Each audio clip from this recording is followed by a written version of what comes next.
မင်္ဂလာညချလေးပါခင်ဗျာကျွန်တော်အခုတင်ဆက်မဲ့ဗီဒီယိုခေါင်းစဉ်လေးကတော့အတူယူရမယ့်အမျိုးသမီးများလို့အမည်ပေးထားပါတယ်တမိုးရှိလာတဲ့ဗီဒီယိုလေးတစ်ပုဒ်ပါအစဉ်တပြည့်နောက်ဆင်လို့ရပါပြီခင်ဗျာအတူယူရမယ့်အမျိုးသမီးများတဲ့တည်ငြိမ်သောအမျိုးသမီးတူကဒေါသကိုဘယ်တော့မှထုံမပြဘူးတဲ့အေးဆေးတဲ့အပြုံးတစ်ခုနဲ့ဒေါသကိုထိန်းတယ်စိတ်ဓာတ်တည်ငြိမ်သောအမျိုးသမီးကတာဝန်တစ်ခုကိုမနိုင်ဝင်မထမ်းဘူးဂတိစကားတစ်ခုကိုချိတ်ချင်းပြီးမှပြောတတ်တယ်ရိုးသားသောအမျိုးသမီးတို့ကကိုကြိုးတစ်ခုပဲမကြည့်တတ်ဘူး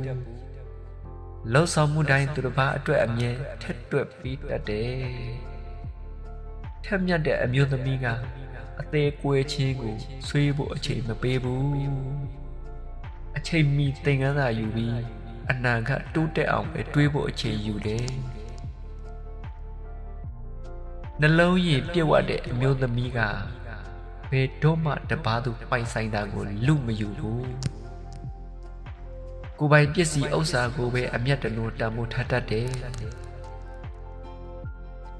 ညာရည်ပြည့်ဝသောအမျိုးသမီးကထက်မြက်တဲ့လူရဲ့နောက်ကလိုက်ရတဲ့လမ်းကိုမိခုံမလုပ်ဘူးကိုယ်တိုင်လမ်းကိုကိုယ်တိုင်ဖောက်ဖို့ခဏတာပဲတပီးခံတယ်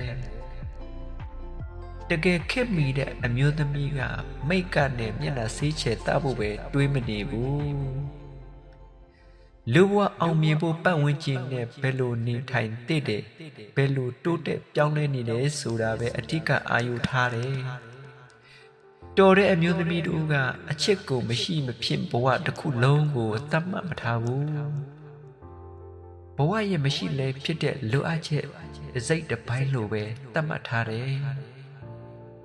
ယဉ်ကျေးတဲ့အမျိုးသမီးကစကားတစ်ခုကိုနှုတ်ခါဖျားကမဖန်ဆင်းဘူးအုံတော့နဲ့ပိုင်းဖြတ်နှလုံးနဲ့ဆန်းစစ်ပြီးမှစကားတစ်ခုဖန်ဆင်းတယ်မိမ့်မမြတ်ဆိုတာတတိန်ကတာယာမှုကိုအစိမ်မြတ်ပိုင်ဆိုင်မှုရမတ်အနေနဲ့အသွေးပြောင်းမယူဘူးငရဲထိဆိုက်ရောက်မဲ့အနာကစိတ်လိုပဲသဘောထားတယ်အတူယူရမယ့်အမျိုးသမီးများဆိုတဲ့ဗီဒီယိုခေါင်းစဉ်လေးကိုဒီနေရာမှာပဲဆုံးသက်လိုက်ပါတယ်မွေရေးကိုလည်းလေးစားပါတယ်အထူးကာရဝလေးစားပြုပါတယ်နားဆင်ပေးခဲ့ကြတော့တယောက်ချင်းစီတိုင်းကိုအထူးကာရဝလေးစားပြုပါတယ်ရွှေလန်းချမ်းမြေ့ကြပါစေ